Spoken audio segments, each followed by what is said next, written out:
Raise your hand if you ever heard that cholesterol's bad. And you got to get it low in your blood. You got to have a low cholesterol diet, otherwise you're going to get heart disease, right? Doctors would like to blame all cardiovascular disease on cholesterol. We've known for 75 years in the animal industry that cholesterol is not a boogeyman. There's not a single disease that's caused by elevated blood cholesterol or triglycerides. If you can find me one, I'll give you $1 million in small bills in any offshore account you want. There's not a single disease that's caused by elevated blood cholesterol or triglycerides. Elevated blood cholesterol and triglycerides are really just a warning signal, much like a fever.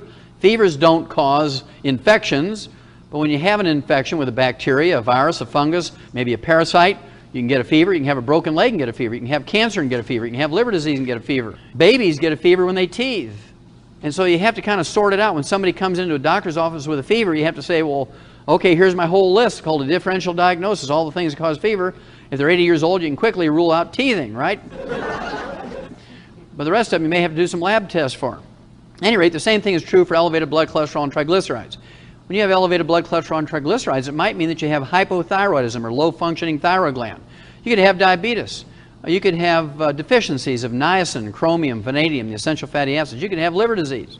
All kinds of reasons why you might have elevated blood cholesterol and triglycerides, but they in themselves don't cause any problems. Now, the Eskimos above the Arctic Circle have a traditional diet that's 98% red meat and blubber. They eat whale meat, whale blubber, walrus meat, walrus blubber, seal meat, seal blubber, bear meat, bear fat.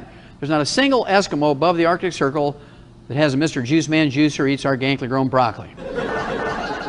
Their average cholesterol ranges from 250 to 350, and yet they're legendary for not getting cardiovascular disease until they come down to the lower 48 and eat like us. Then when they get the cardiovascular disease, they go back home to die up above the Arctic Circle. They start eating whale blubber again, and it goes away. Well, learning all that, I felt very confident in telling my patients, look, we're going to do something different. My goal as a physician is to have my patients die at an average age of 100. I don't want my patients dying at 75.5. I want to give them another 25 years. I want the average lifespan for my patients to be 100. And we're going to do something different. If you want to do everything that all the other doctors and patients are doing, I want you to go to them because I don't want you to lower my average, right? We're going to do something different. It's just real simple.